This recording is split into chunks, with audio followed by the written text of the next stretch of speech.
petele nei. Awa ua pa ia le menei. Ua pa ia, awa e pa ia le tua e ona le malo siumala. O le soifua e whaavavau. Mai le vavau e o i le whaavavau. E tu mau pea ia. I le malutau e o le maota tulutulu I pa ia o le atua. Mātou te whātalo whātuai. I le anganga o le fia ma le oli le nei e fiafi. Āwhi fio mai. Le sumai o le taitai o le Sauniga. Lau fionga i tamā Presidente o le Kalesia Metisi Samoa. Lau sunga faulalo leti.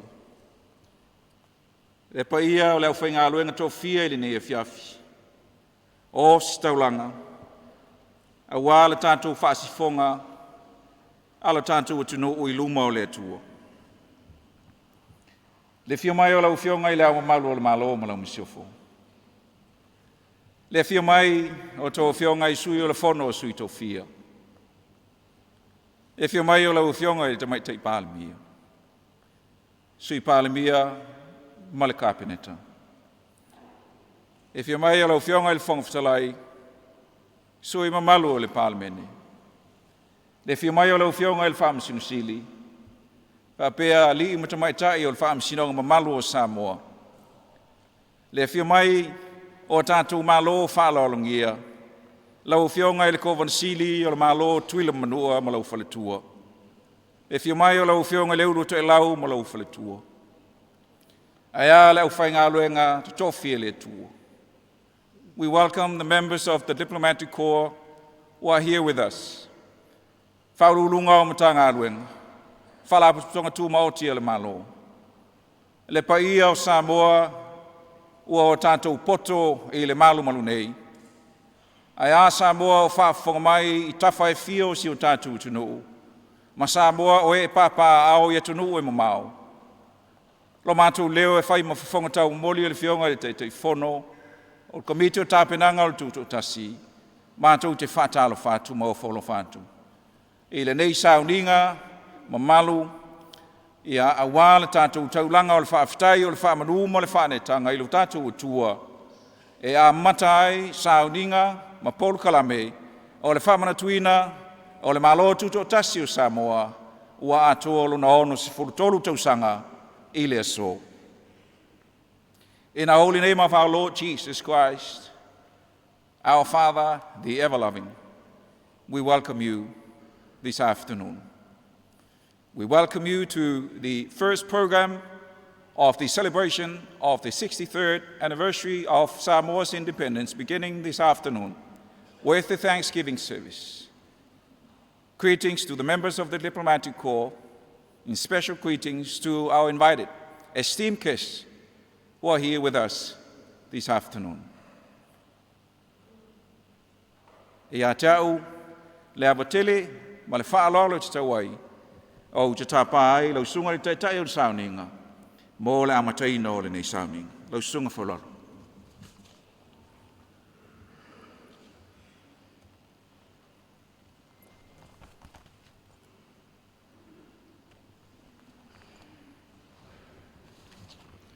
O te wala watu ma le whalo tele, se o tātou laulotu tu mo le amataina o le tātou Sauniga.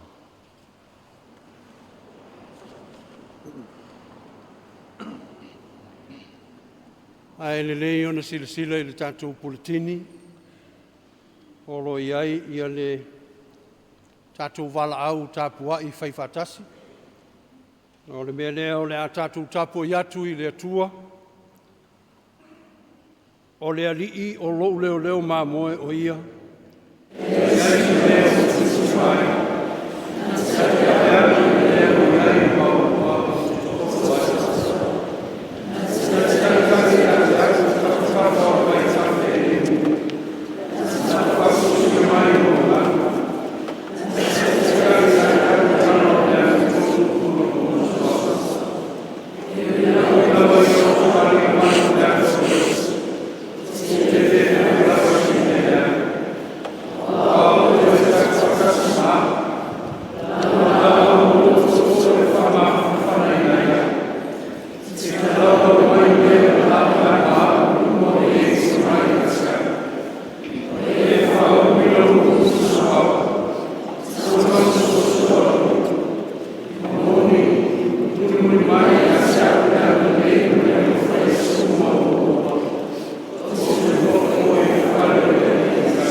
mene fatasi I loa lofa tele le li ie. Aua mātou te talo lava whamule mole nganga pa I ai. Ma nawa maia mō loua tunuu ai mai se o le nei Sauniga. Ina se ia mawhai o na mātou whaia o le nei tapua inga I te oe I le nganga atoa ma le whamaoni lava. O lou suafa Iesu o le mavala au tuai. Amene. Amen. O le pese ua saunia il matanga luenga o whamasinonga ma mata upu tau whamasinonga. O le vi inga o le atua o le e whakasa e se lau hiva sifuru. Le whafafonga te tāloe ina e sila mai ia te I mātou o ifo nei ma talo ia te oe. Se lau hiva sifuru le pese tātou te pese ai.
Tātou sauni atu mō le tātou tatalo, o le tatalo o le Faafetai, o saunia e le sunga i le tiakono, ia e ti lasi eti o le Ekalesia Katoliko i Vailele.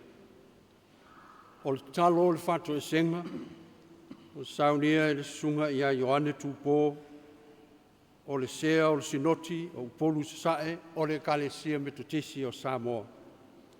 A toa mo tātou mana onga, Ua Sauniga e le alii fōmaʻi, le alii faifeʻau, o le suga iā taipisia le ilua o le failautusi aoao o le ekalesia faputoputoga kelesiano i Samoa o le a tatou ifo ma tatalo i le atua.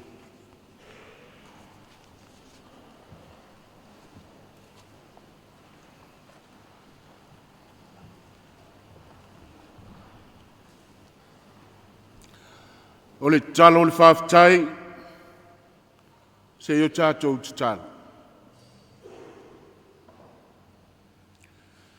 Ke risoe mātou te ifo ma Faafetai atu i a te oe. A wāulau kolu se pa ia na e whaolaina, ma whaasaulo toi nai le lalulangi. Faafetai tele le atua, ona o le taulanga lea na e tāpenaina, lea ua manuia ai le lalulangi, ai maise ai se o mātou atunu o Samoa. O le aunga nao au te, o le mafuta ai o lau whanau i le nei a fiafu. Se o mātou o mai e momoli la palapa o Malo, masula whamanusina langona ma le anganga o le Faafetai. I le taulanga na e tāpeneina, e ala i lo walo, o le saulo tonga o le lalolangi, a o se whamunuianga foi o Samoa i lona TUTOATASI. A wale saulo tonga o na tangata ma lona Malo. O lupe a sa vau e se esi, au lea ua fui fatasi, ona o loa lofa moni i si o mātou atunu o Samoa. O lo mātou tofi, o lo mātou whasinomanga, o loa lofa lea ua tū mātila, ua tū mawalunga, ua manuia ai le wholaunga Samoa, mai lava le Tausaga ma le aso, na tapule ai la ua fio, e tole matu pala o Samoa, e avea o se atunu TUTOATASI, e pulea lava e ona tangata. Se iau o mai le nei aso, lea ua ono sifun malitolu Tausaga o lana whātama soali inga. Se ua tepa i ula, ua tanga i ula, le tangata whātau wā. Tau iai na mātou whape atu, se ua malie o, ua malie Malo, sa o whalale lei, ua malie le loto, ua malie mata e vaai. Ua malie le papa i ngala, ua malie le whātolotolo ngā tamu, ua malie le maunga i kolokota, na utu vai le toto o le whaontanga. Faafetai, Faafetai, Faafetai, Faafetai tele le atua o lau pulelea. Faafetai tele lau whamunianga, i le sio manga o Samoa, ua manu i aile ngata i whale i le Samu. O tua maota, malawa, se ia pā ia le tua sivi, o le vani monimo mo le ea le lei. Faafetai tele le musumusunga alo wanganga pa ia, mo nisi o atunu o Malo losi lo lantou ta mau ainga. Ua fesoa soani Malo lofa mai, i le taimi e whale tonu ai, le ta mau ainga o si o mātou watunu. Faafetai mo le ola sa loto ma le fia, i si o mātou watunu u i ona tangata. Ona o le wheau o le tala le lei, ua whaakerisi ano ina ai Samoa. Faafetai lau musumusunga pa ia, i tai ina e totofi, tai si o mātou nuu i le nei vai taimi. Ina ua whale i lau finangalo pa ia, o lātou manatu malangona, ua ta oto ai langa tonu, ni o lātou vai-vainga, ma fe ese inga, ona o lātou manatu whaari tangata. Ua mauai pēa le file mu, ma le tō fi malia o Samoa. A wā le mea moni, e tā aloa tama au le uso. A wā o lou lea fina ngalo, a o se mana onga whaiva vale o taita, ma tua ua tā oto mai tia sā, ma malai, ua whai langi le turi ngasia. O i lātou sa taua saina le ngasu o le taitai au, a wā le tā penanga mo se TUTOATASI o Samoa. O lo lātou manaonga, ia soifua maola Samoa i le whialufani.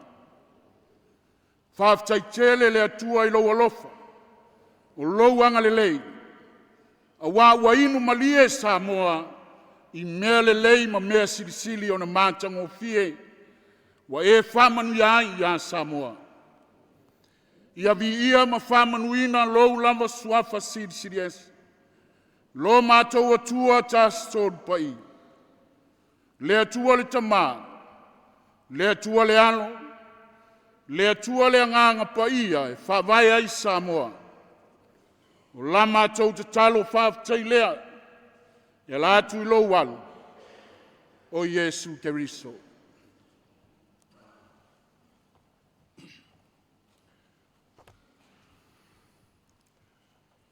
Le tua paiae. Mātai o masiasi. Whiangainga le tutusa lo watu nua o Samoa ma laua fionga. Wa mato mamā le li e ma mata muli e sila ma wa ai atu i atu oe i lopa ia ma loma malu. Ona wa mato i oe ma mauti noa o le atu nuu wanga sala lau whanau. Wa mato le tonu i atu oe. Le li e alofa maia i le tāpua inga. Whaasipo sa moa i au luma le li e. A wā o se atu nuu wa le a toa i atu oe. Le atu ae. Wa mātou si pēa le tā i lau sila whangapa ia. Wa whātātai a lunga foi upu o le whāwae o lou atu nuu ono o mātou mana o ngā lasi le li ie. Wa whamali ai o lātou fina ngalo mo mātou loto, ai ua tuu le mea e te fina ngalo ai. Le atu ai whama ngalo Samoa. O lou wang le leima lau whāsoa, le li ie wa mātou le tutusa o na mātou whātinoina. A wā mātou pule poi le li ie, wa pule whale tangata ma whale ainga. Le taita inga o mā lolo e kale sia o nuu ma o mātou ainga. Wa mātou te se lava i ate oe. Wa mātou le whātino la wami o tonu o mātou tamā. Ai wa mātou manatu ane lava wa tonu le tangata i lono fina ngalo mo ona manatu. Pētai wa whaile nā maala wa mātou se ai. Ma mātou soli pala ai le whaavae wa whaavae na ai. Lo watu nu o Samoa ma ona tangata. Le atu ai, wha mole le ai se tase, sulu whai ai lo watu nu. Tai o ma loma e kalesia o nu ma inga. Ma tau te sulu whai lava i lalo ifo lo sa taulo le manu ma lo. Sina mata ua le upa ia le li ie. Se i whalanu mia ai lo watu nu. Ono usa sao whaafi le anga sala. Fuala au whasaina. Le pule le uma. Le sawa ina le li e o utangata. Ma whanau o lo watu nuu. Wa anu ai nei mea le li e. Wa tau malaua fionga i lau sila whangapa ia i lo watu nuu. Iona tai mai mātou. Wa mātou la lafi le atua i o luma ia mātou upu. A wa mātou le whātinu tusa Malo lo fina ngalo. O le puno no wa Samoa i o luma. A mātou iai le FAAMANATUINA o le onos fumaltolu Tausaga. Talu o na vea ma Lotu TUATASI e anga sala lau whanau. O mātou wole le atua. Ma mātou whamaua lalo lava ia te oe. Ie lofa whamamā le i whonga Samoa. Whamangalo lo watunu. Ina ia mawhai o na mātou FAAMANATUINA le onos fumaltolu Tausaga o le nei TUTOATASI. Ina ua e whapa ia ma e whamanuia i lau whanau. Talia maia la mātou whātoe senga. Ma la mātou whamaula longa le lie. E ala lava ia Iuskeviso lo mātou o li ima lo mātou whaola. Wa mātou ta talo atuai. Amene.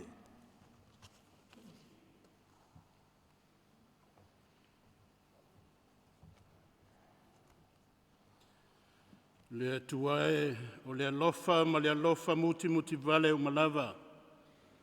Le atua o Samoa mai le vavau e o i le whaavavau. Na e walawina Samoa mai le pōngisa ma avea manuu o le mana malama e ala i le tala le lei.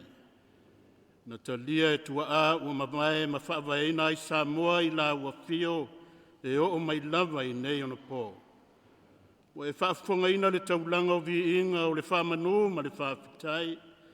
Ua ifo fo'i ma to ele i luma Samoa o na oala o le anga sala ua fia iai o na tangata. Peitai ua mātou wha tua lava i lo ua lo fatu noa e ma ngalo ai Samoa i le toto pa ia o Yesu Keriso. Ua mātou wha lata atu i le ava ma le mingau e tatawai. E whaanou manu mo Samoa ma o na tangata i le nei fo'i whaamanatunga o lona Malo TUTOATASI e ono se fulu ma le tolu. Ua luta le tai o upu whai o le Malo, ma ua le mawhai o na toi alofia fianga onga o le fōlaunga Samoa ma o na tangata. Peitai, o loo maupea le to vai o le soifua whātua o tangata, o loo mafuai o na savei o lo pea le seunga matadia lupe o maunu. I lau fina ngalo feta lai e ala. I au a fionga pa ia ma le mana o whaalinga o ufufonga mātango pie. E ala i le ngālu e ngalilo le nganga pa ia. I le soifua o Samoa ma ona tangata. Whamanuia tai o e kalesia ma le nofua e kalesia ma tāpua inga umai Samoa. I atu maua lunga pēr le tana le lei o le whaolatanga la ufio. Mo Samoa ma ona tangata whaatua tua uma. Whamanuia i le au mamalu o le Malo ma le masiofo.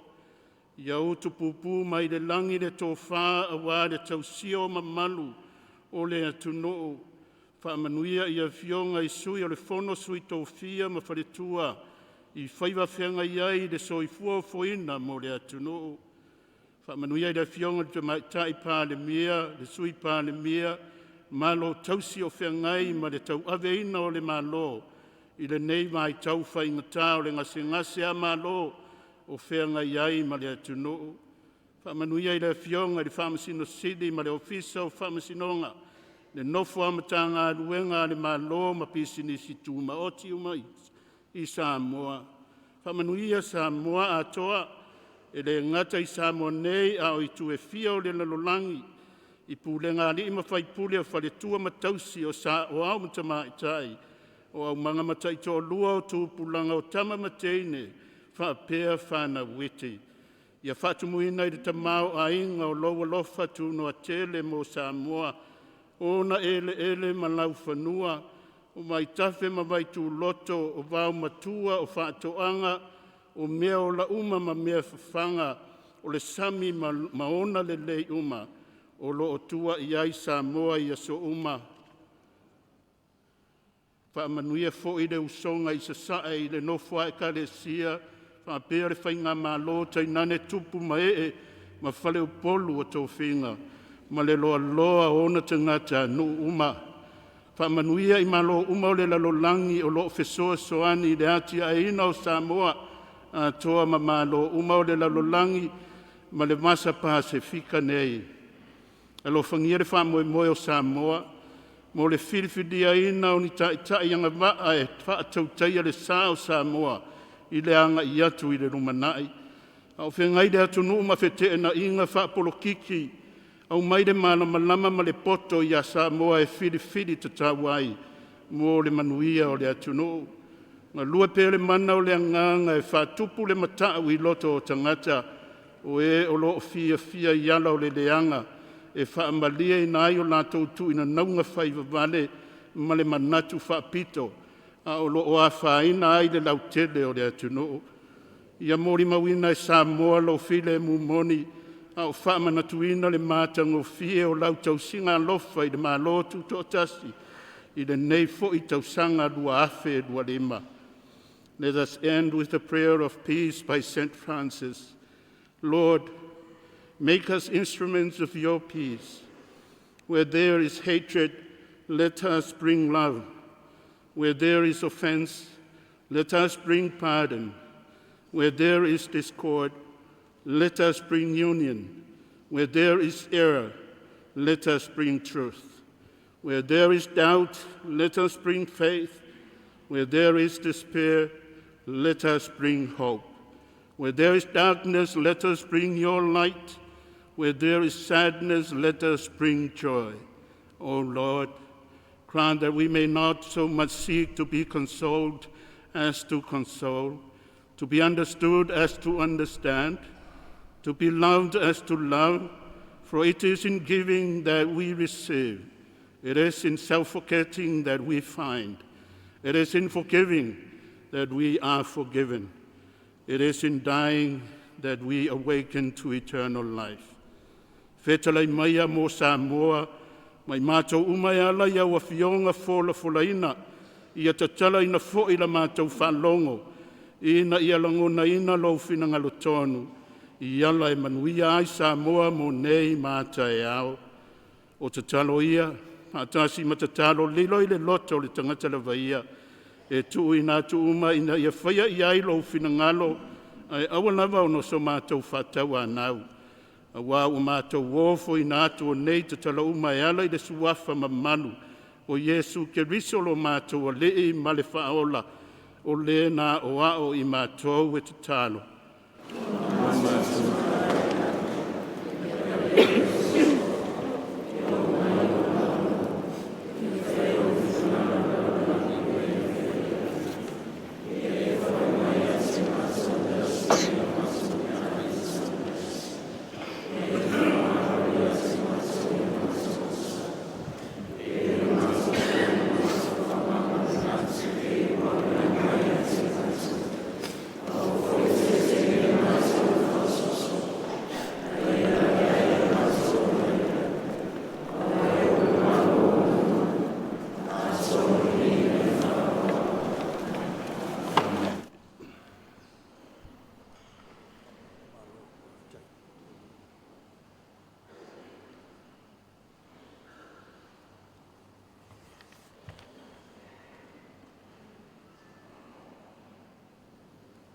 Le an tātou toi whai le pese, o le pese ua Sauniga, e le pūlenga o whelau inga I le lau ele po le LTA, o le pese, o le vi inga o le Kalisia Katoliko, a nganga pa I ai.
o le tusipa ia.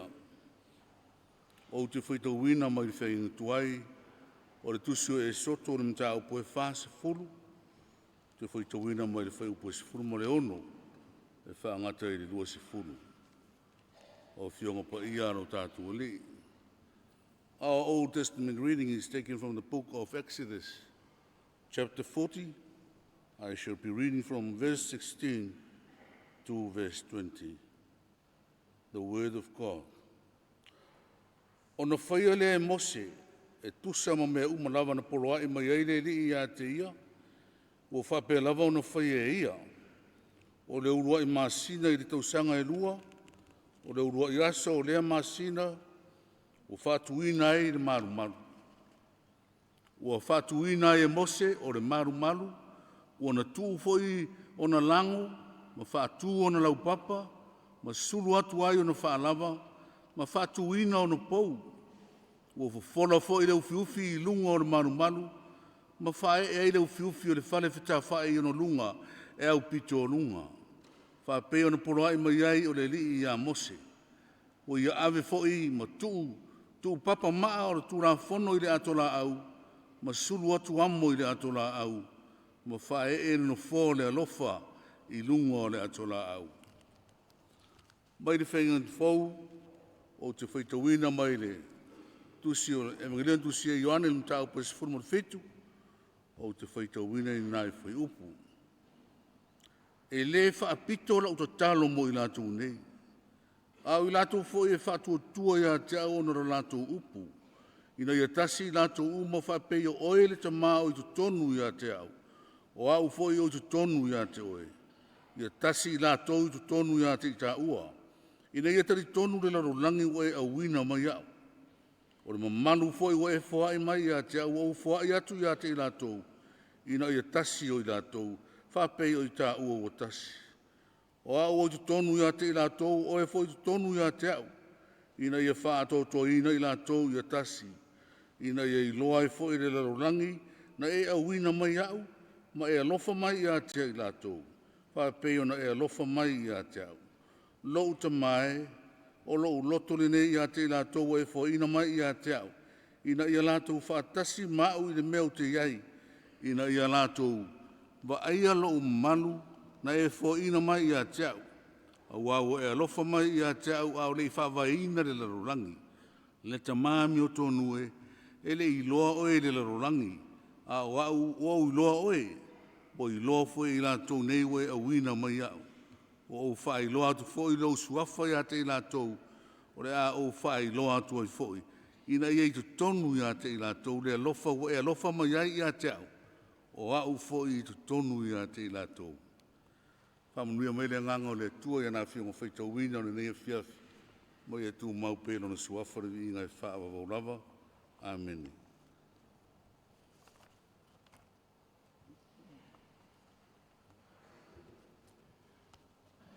Glory to be the Father, the Son, and of the Holy Spirit, as it was in the beginning, is now, and forevermore. Ia manuia le whaitawina o le tuspa ia, mai le whengengi tuai, atua foi, mai le whengengi fau. Ia ia te e pēr lona lava vi inga. Nei e whawawau lava.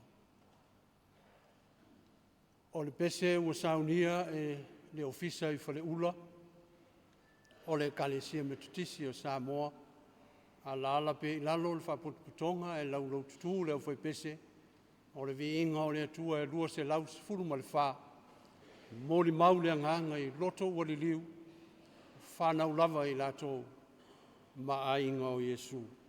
Amen.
le launga i te suafa o le tomaa.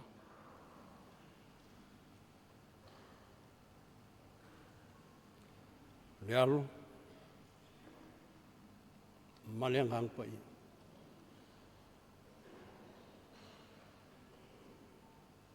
O le matua, ua tā ua umalava i a te au. Le soni o le whengainga fōu e pe o le whafafonga i ai au whaitawina. A wai te les o na sao, pe a whaitau i ai te itasi. Mō le sisi ngā fua Samoa i le nei Tausaga. A toa ma le wheau o le tala le lei, ua whaima au tū o ma whauwhaunga o le nei aso. Po o le nei sisi ngā fua. Lua afe, lua se furu ma le lima, tuli sota ai mo le ali. Tuli sota ai mo le ali.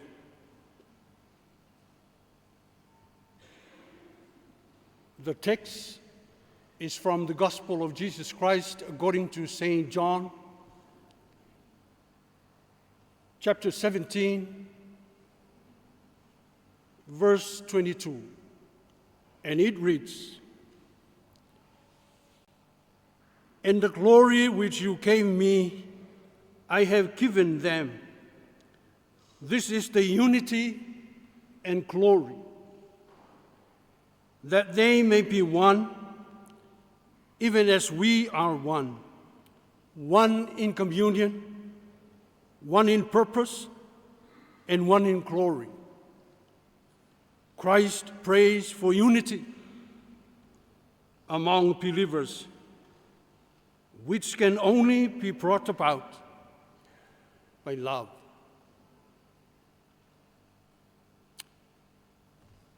Ua lewa ona o manatu, po le a se whiau ma se launga pe whapewhewho ona whai se launga o le neisi singafu. A o iai le atu nuu i le ngase a Malo. A ua maua lava se manatu, e pei o le autu o le whaitaunga o le tusi whaitawaso o le kalesia. Ma ua o whiriwhiria ai le whai upu e lua sifuruma le lua, o le soni sa whaitauina ua whapea mai, o le manuia foi ua e foa i mai i a te au, ua o foa i atu i a te ilatou, ina ia tasi o ilatou, whapei o i tā ua tasi.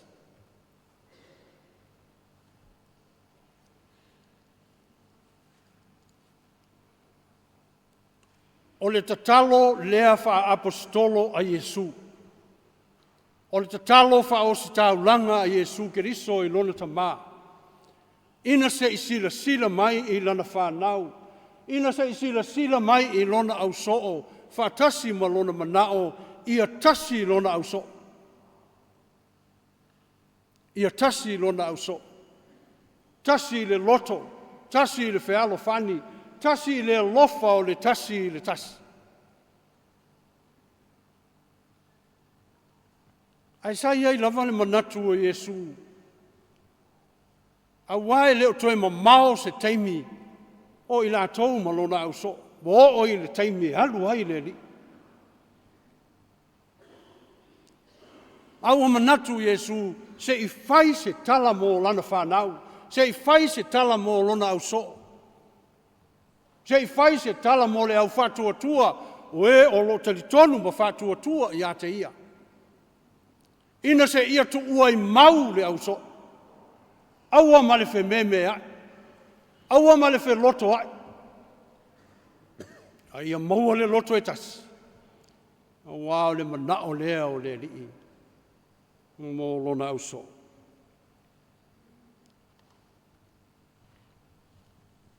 O le manuia foi ua e foa i mai i a tea. Ua o foa i atu i a te i latou. O le upu manuia o lo i a ina. E mawhai o le whamatala ina. O le file mu po o le shalom. E mawhai ona toi whamatalaina whapenei, o le file mu foi ua e fōai mai ia te au. Ua o fōai atu ia te i lātou, ina ia file mu ai i lātou. Ina ia awaina i whewai vai a. A ia maua le loto e tasi, i le whealo whani. Ma le alofa o le tasi i le tasi. E mawhai foi ona whapea le upu manuia, o le manuia foi ua e fōai mai ia te au. E mawhai foi ona toi whamatalaina, i le upu mamalu. Glory. Ona mawhai leo na whapea. O le mamalu foi ua e fōai mai ia te au. Ua o fōhai atu ia i lātou. Ina ia whaamamalu ina ai i lātou. A wale ngaluenga pa ia. Ua whina ngalo ai Yesu. Mo i lātou. Ai tasi ele whina ngalo Yesu. Mali manao Yesu. Na tatalo ai i lono tamā. Ia tasi le au so. Ia tasi lana whanau. Ia maua le loto whengale ngale ai. A wā tasi le loto. Whaingo fie mea uma. Tuli so tā ai. Moleri. Le angai iaile me ta ua o le tuli ale ai o le tangata ia. A o le aso fo ina nei, e toi mafau fau ai oe. E toi mafau fau ai tātou. Ai maise i to tonu o le pāle mene o le atunu. Le aso e te toi manatu ai oe. Pesa e tuli ai mo le atunu. Pesa e tuli lava lou ai. A le winga lea o le wha moe ma le fina ngalo le li. Tuli so tātou ai a waltapua inga. Waltapua inga le atu nuu. Lai wha longo wa lei loa po fetu tu ai. Wala tu lei loa po fele me sao au fele me se. Ai a whai tātou te tuli ai. Mo le alii o lo tapua i ma lala i le matuatala. A whai tātou te tuli ai mo sa moa lai tapua i mai. Matatalo mai mo tātou. Maua leo le tasi whealo whani.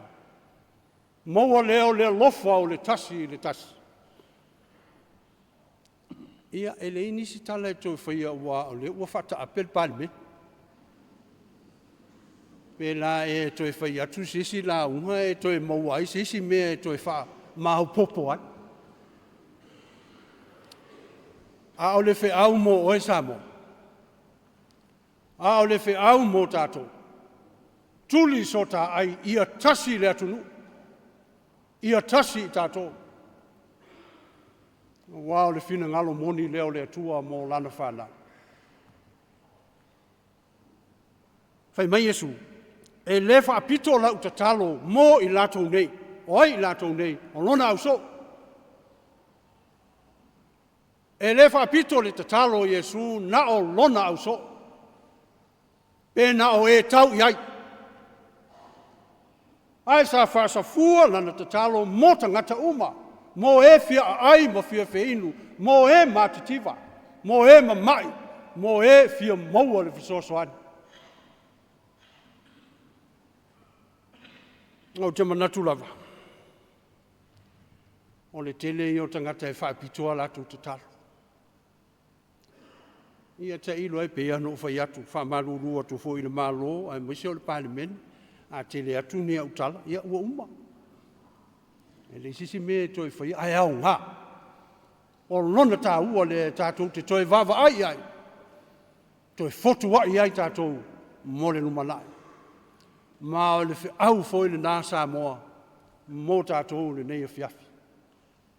O le sisi ngafu, o le aso o le oli ma le fia. E leo se aso e whanoa noa ai, e leo se aso e matafasia ai. A o le aso o le fia ma le oli. O le aso e Faafetai ai i le atua, ona o le saulotonga.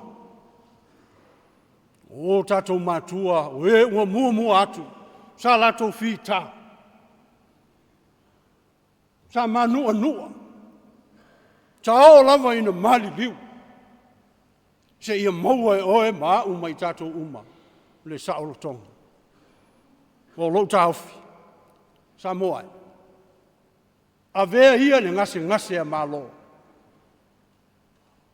A vea ia le ngase a malo. E pei ona tū lai mai le atunu. Tātou te saili ai malo. Saili ai malo, saili ai mele lei. Tuli ai so tātou ai. A wale tapua inga Samoa. I au no whai atu. E le toe nanea se tala. I mea ua tutupu. E o te manatu. E o lava I nisi o whai pule. E o lava I totonu o le pale mene. O te tonu sa whaapito lau te tala. Sa e manatu lava oe I a te oe. A le pongai foi leo le whe maumo wai. Mane le maua se tasi whe alofani tu tonu o le maota o le atunu. A wai tele o mea sa whaapito o na whai. Ai tō te sirafia. O le manatu whaapito. O le pongai leo le angasala uma. Selfishness is the root of all sin. Manatu whaapito. Le manatu lea sai sai la wari fo ie to rua sa o le malu fata o to Yesu. O le tusi upu ma le au lafo. Wo to si le fia le tusi upu o le tangata o fafo. O le tangata e pauale mea e nau ia ia I loa mai le lalolangi ia. O mea uma e fai vi inga. Fai mai lana tatalo I le atua e Faafetai wa o le pei o le nata ngata angasala. Manatu whaapito. Ai tū ma mau mai. Le au la fonga ma whapea mai. Le atua e ma pōpōlo na whatawhata. Wha mole wha ma ngalo mai au le tangata angasala. Fai mai le upu a Yesu. Ina ua foi le tangata le nai lo na fale. Ua tau a mio tonu ina. Ua le lei ma le atua. Leisi le mea e le maua e le parliament. Pe ano fai atu. Ia le la fai lava upu wa ua uma. A leisi le mea e le maua e tato. E le I loe leisi tai o na luifo I lalo. Tato te le I loa o na fai le faiva. O le wha mau lalo ma le loto mau lalo. A le mea foi lea sa tupu fo. Nei lo le Yesu I ona so. Le loto wha mau lulunga ma le fia sili o lo nau so. Le ala leo lanta talo lo tamae ia tasi la whanau. Ia tasi lo au so. Ia whealo whani la to. A wana sila fia Yesu le mea sa tupu. Whai mai Yesu. A fia sili halu e whai ma au auna. A fia sili halu e whai ma tautua. A fia mua whai ma muri. A ma whai e se tangata o na whai le nāmea. Wana a mata ina le tutu whatasi, le loto e tasi. Wana ia a mata ina se whealo whaninga e whaavae I le alofa. Samoa e. Tai I o le atunu. Pei lava no uwhai atu. I le isisi mea to e whai. A o le whiau mo le nei a fiafi. A vea le ngase a malo. Tātou te saili ai malo. Le lumana I le isi whiriwhiri. Saili ai malo mo le manui o Samoa. O le sisi ngā fua o le aso o le fia. Le se aso whano noa. Ai a tuli so tātou ai. A wale li I o lo alala I mutua tala matapua ia o tātou whai. O le soni le sa whai tauina mai le whengeng tuai. O le wha lia leo le fia tele o le atua. Ona o le usitai o mose. I le mesa whatonuina I le atua e whai. A wale whatuina o le malu po le whale whatawha. Po le tapeneko fo. A le wha moe I atu wai le ato la au le atua lai ai papa maa o le tu la fono. O le presence now le atua so se mea o I Israelu e o whatasi ma le atua. le ato la au. Tasi le mea tā ua mō tātou. O le mea lusita. Lusita i le mea whinangalo ai le atu. Wa lewa le whinangalo le atua Samoa i le mea tauna whai le parliament. Ai tele ai na whauru malo tātou. Uma o Sauniga i le atua, uma o tapena i le atua mea umai. Mō le manuia o le atu. O saunoanga uma e saunoa i ai le parliament. Saunoanga fo nai tau tatala ai i lātou o loo sapasapaia i lātou. Nanga e fua mai a tātou le manuia o le nu. O le mea tātou te o i ai e o tu fo i matangata. PSC le mea tātou te tai i ai tangata, e muli tangata i ai tātou. O le mea tā ua i a te ua le soni leo le whengeng tuai. Ina ua uma o na sulu amo i le mea tuu ai amo le ato lao. Na whai atu leo le atua i a mose, i nā wha e ia i lunga o le ato lao. Ia le no foa le lofa tu noa.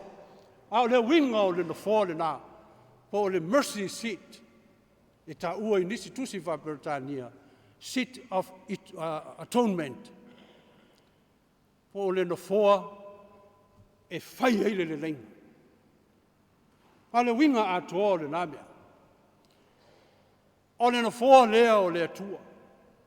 E a whio mai ai le atua na te whaia le whaamasinonga tonu. Na te whaia le mea sili. Na te whaia le lenga mō Israel. A o le lenga fo le nā. Whinangalo ai le atua na te whaia mō Samoa. Mō tātou umalamu. Wo i le taimi tātou te tatalo ai le atua. Ma tātou wala au le atua e a whio mai. Se ia lala i lona no foa. Le no foa le alofa tū noa. Se i whai le ami o tonu. Se i whai se le lenga. Se i whai a tasi tātou. A wā o lona whina ngalo lea. E ia i le mea o manatu lava e tā ua o le melea. O le atola au ma le malu lea whitawha, whale whitawha. O le whamoe le atua e tuu iai tu tonu le atola au le iai papa maa o le whengai. Ai, o le mea ua ali e ni mai. Ua manatu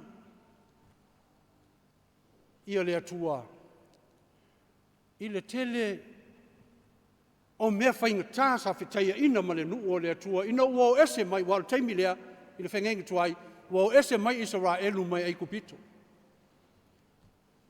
O le tele o mea leanga sa whea ngai ma mose, sa tau aia e le nuu. Ai mai se o upu, ai a foi pe o upu e whai nei tai. Sa so ona lafo i le au na le atua. O le tele o upu matanga. Sa whai le au na le atua. A le mea sili ona o manatu lava au iai. Sa usi tai pe mose i le mea ua whinangalo ai lona matai. A o le winga o le mele. O le awa noa lea tātou te tūai i le atua o tātou manaonga. Se ia whio mai na te saunia le lenga. Mō lana whanau ai maise o Israel. E iei le winga tā ua o le upu e soto. Manu le tate iei pe le e soto. Exodus. Exodus e sau mai le upu exit. Alu ese. Alu ese mai. O le winga lea, o le upu e soto. O le upu tātele po o le winga tātele lea. O tātou manino ai.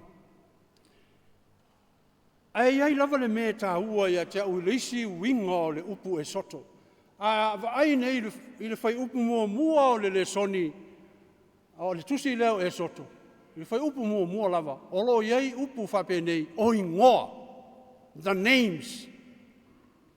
And these are the names of the children of Jacob.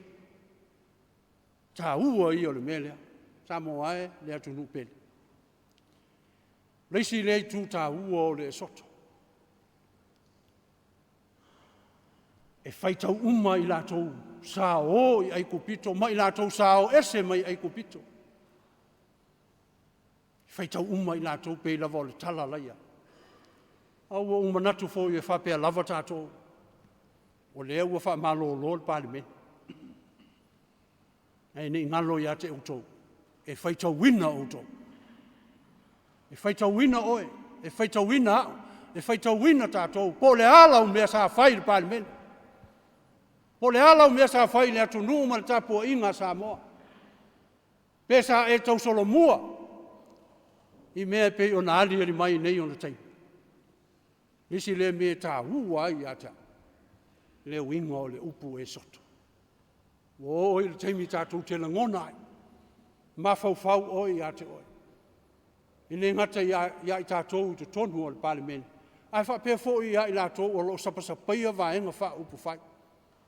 E whaitawina fo i oi. Whaitawina oi upu mamafa. Upu mata ngā ma upu ro tātou o whaia. E o ai le social media.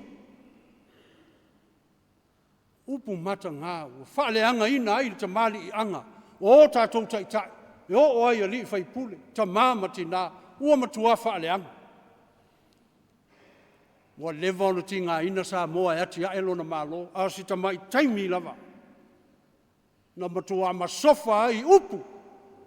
Masofa ai whamatalanga. Maafa ina ai na Malo Samoa. Wai e tātou te o ia.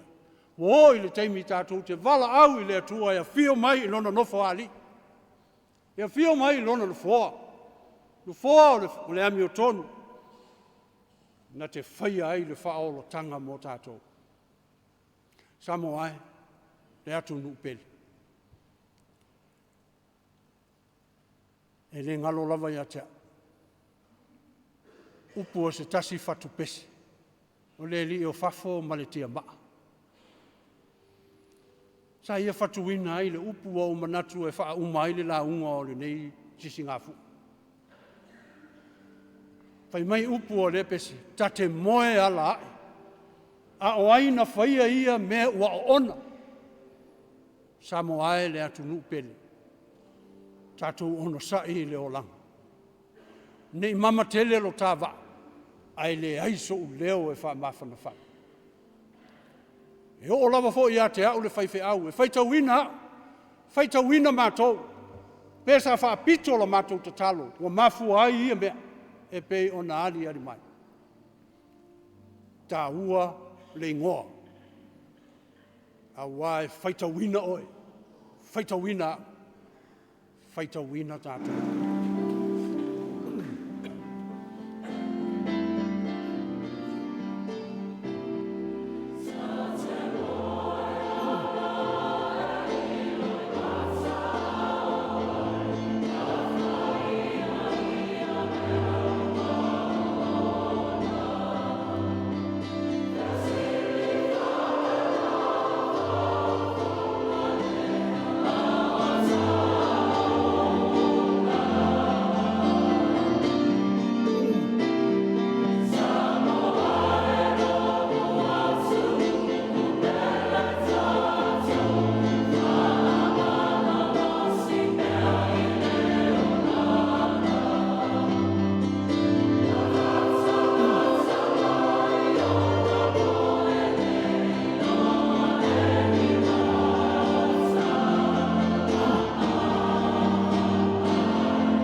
ele atu nupele.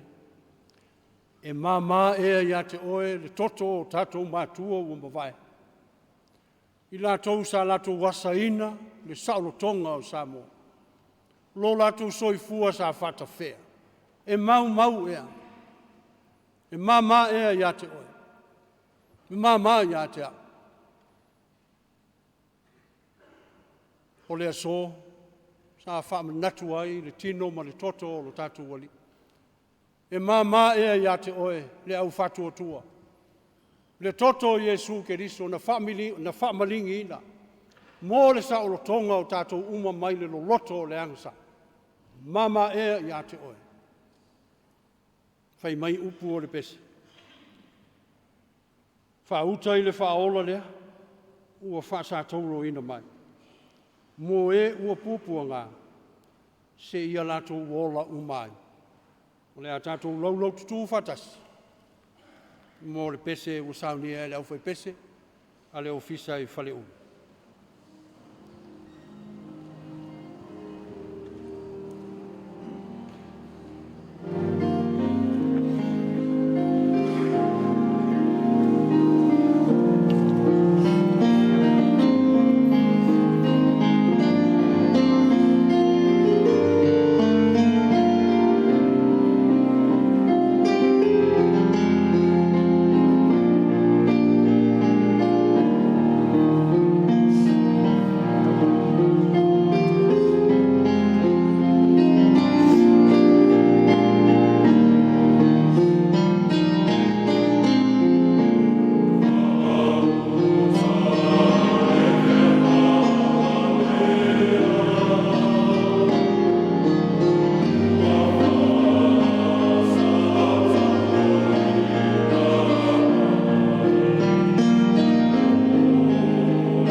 uma, lou atu nuu, ou e kalesia, ou tangata whatuatua i le lalolangi, le manuia oe le atua le tamā, le alo le anganga sa, nei e o i le whavavau lava. Amene. Amen.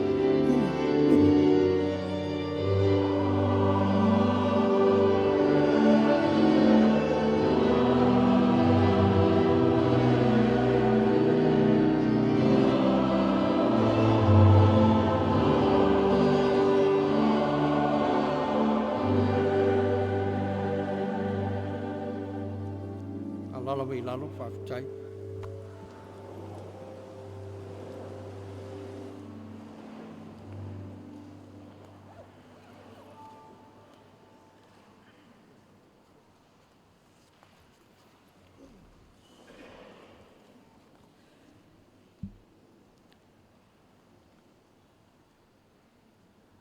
Ua longona pule.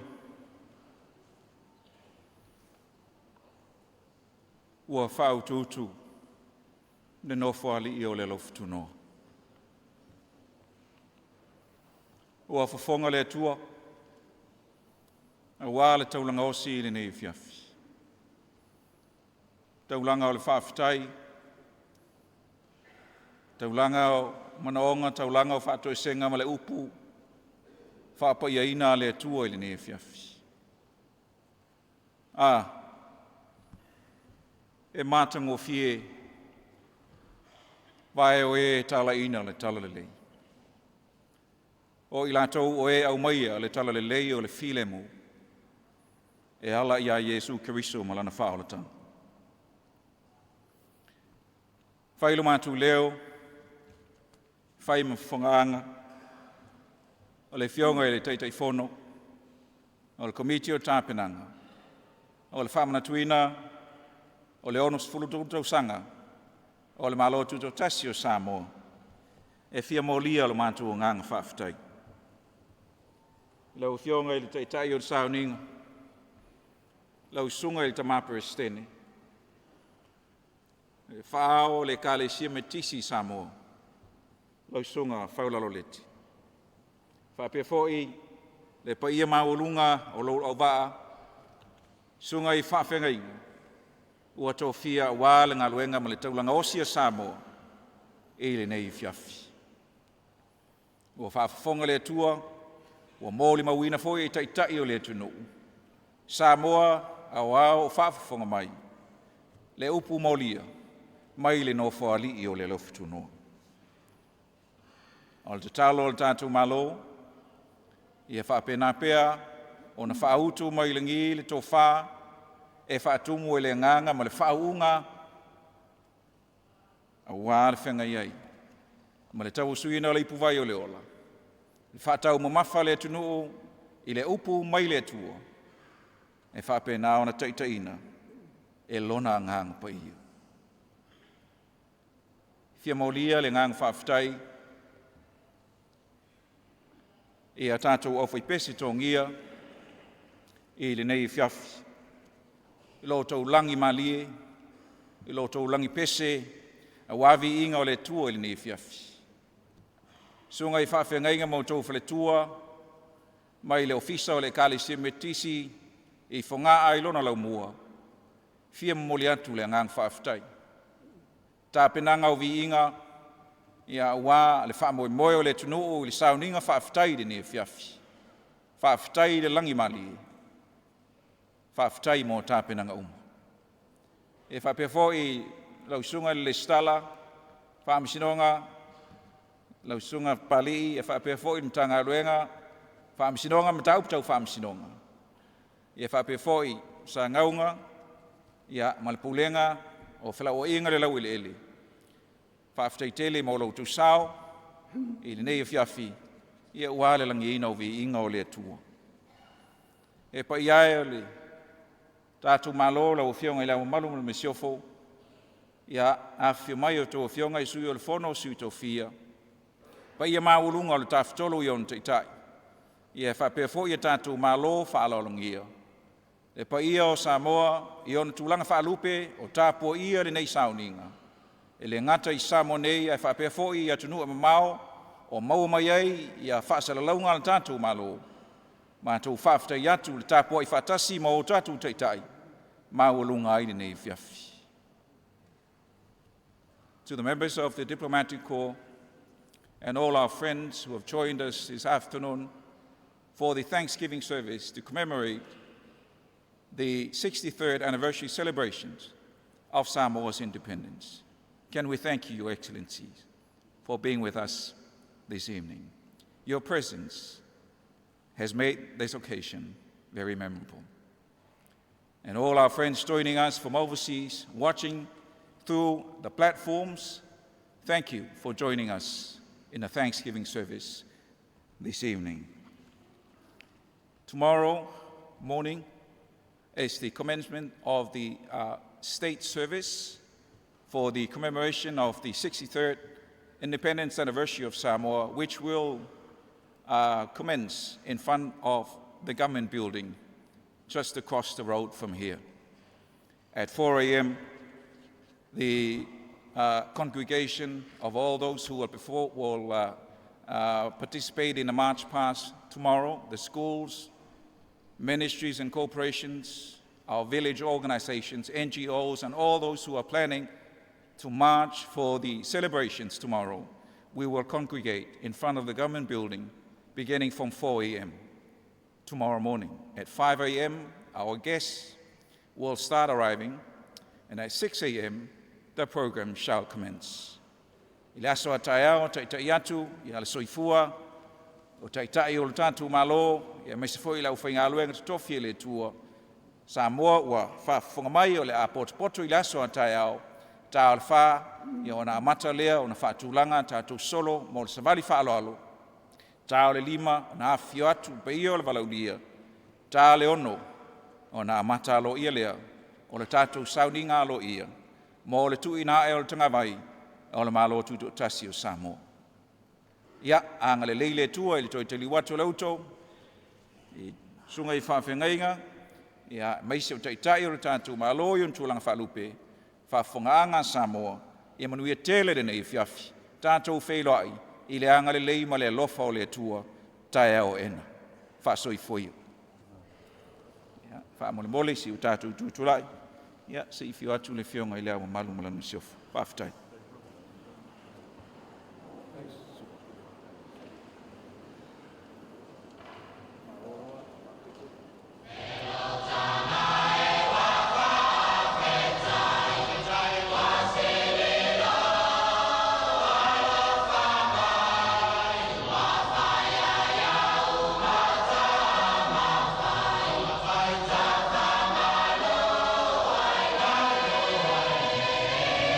Oh!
you.